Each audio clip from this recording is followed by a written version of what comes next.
Well, Dr. Dorsiak, thank you so much for hopping on our call today. I've been very excited about it, and I really appreciate you taking the time out of your busy schedule to hop on and just be able to discuss this conversation with you. So I just want to say thank you. Thanks for hopping on. You're welcome. Well, great.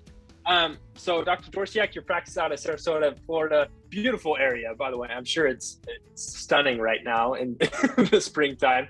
But even though I'd love to talk about the beautiful beaches and the fun surfing and stuff like that, let's talk a little bit about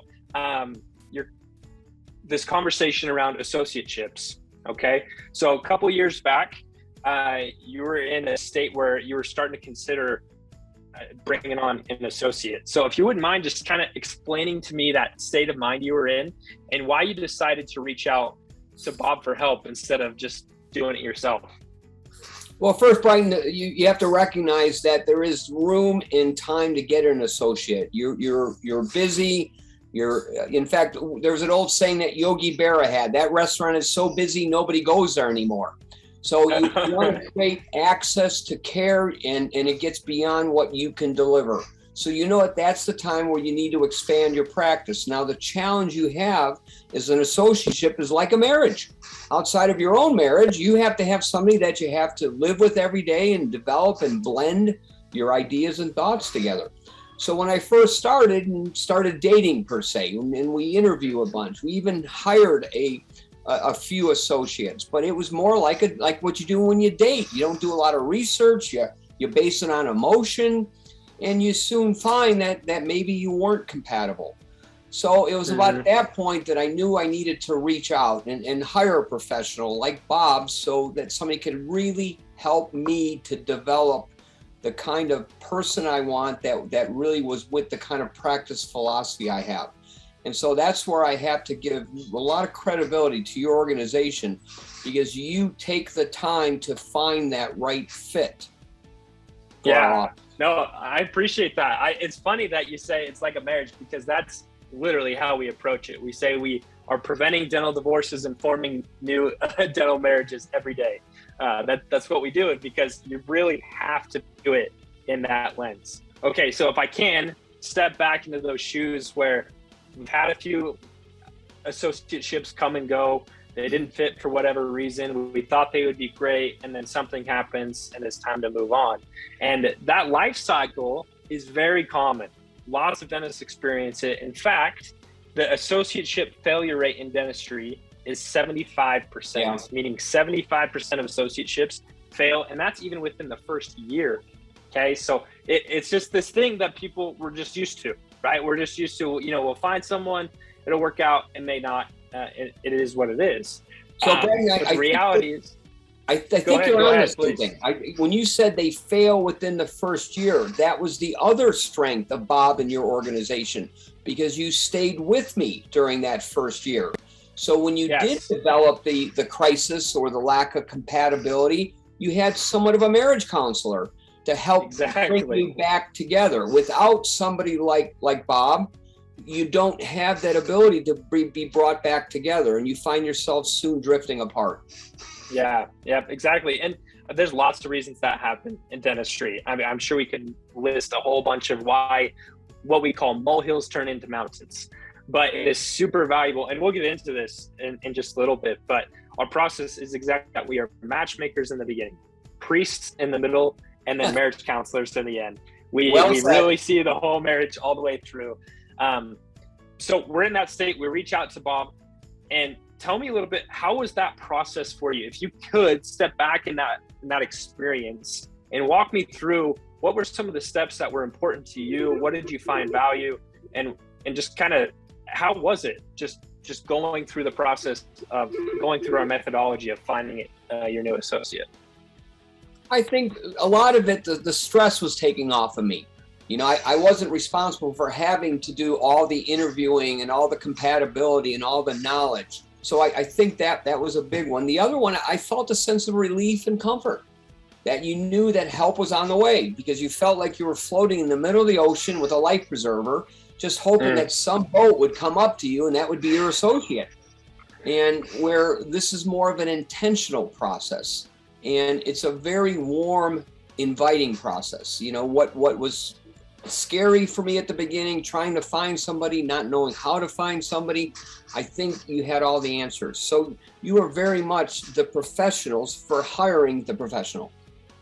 Yeah, for sure. I love to hear that. It relieves stress. We hear that often because, well, there's two things to consider, right? If you're at a point where you are too busy and you need to consider adding a new partner, a new associate, your time is way more valuable spent helping the next patient up than sitting down and interviewing, right? That's something that someone else can do. They've received training for, specifically us, right? They've received training for it. They know what questions to ask.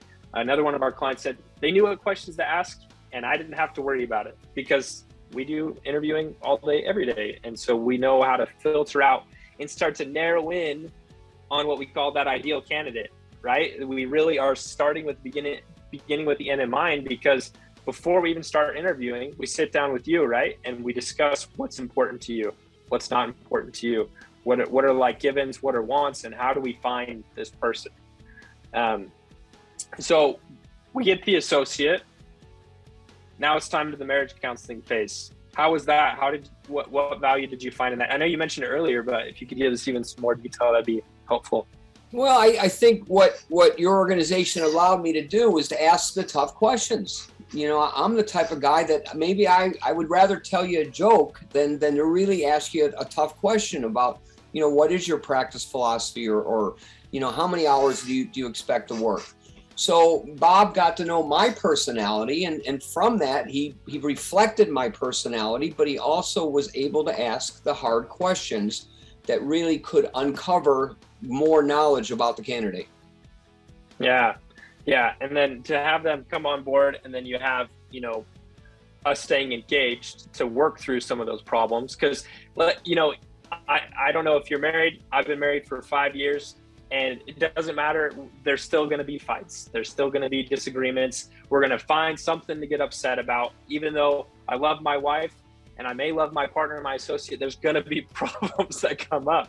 And to have someone step in and just be able to kind of calm everyone down and let's just talk through it. Let's work through it, and have that set aside time to be able to work through problems as a couple is super, super valuable. Did you find that when you brought on your new associate, did you find that marriage counseling phase probably the most valuable asset of the dentist hiring pros was that phase? Because you said something again so important, that 75% of these relationships will fail, most within the first year.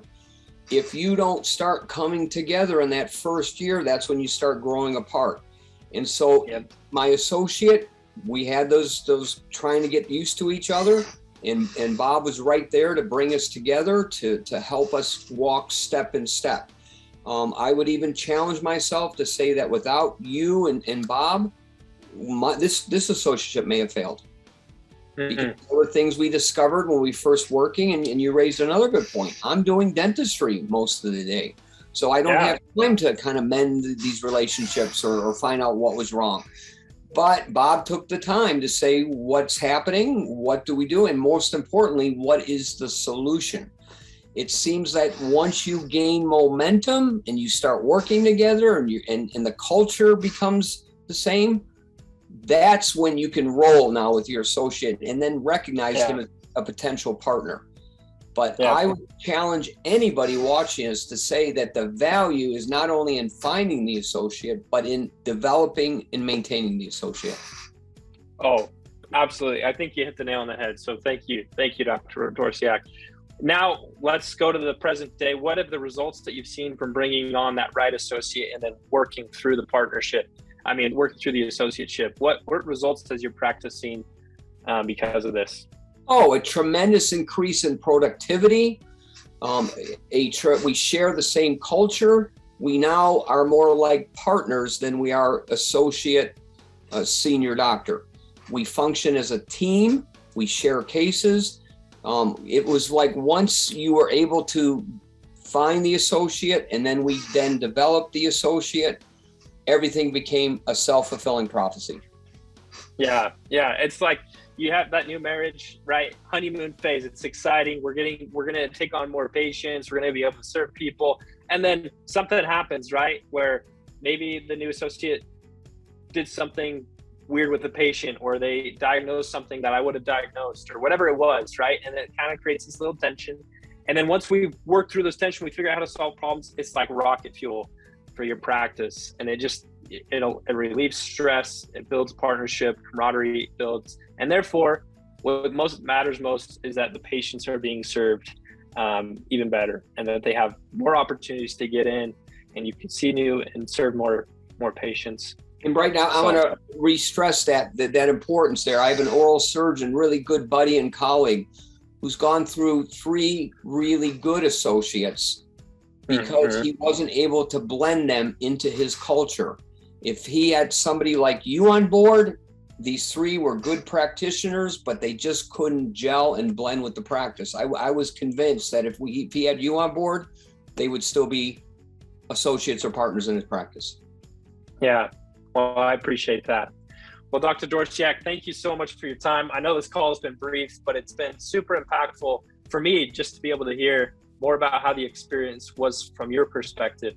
Any last thoughts? If there's a prospective dentist, oral surgeon, whoever's thinking, man, I might want to bring on an associate. Do you have any advice or any tips for them? Well, pretty strong advice. If you really have reached that serious point where you do need to bring somebody on, consider hiring Bob and Brighton, because they will make the process so much easier and give you the best chance of bringing on the best person. Awesome. Well, thank you. I really appreciate that. Thanks, guys. Thank you so much.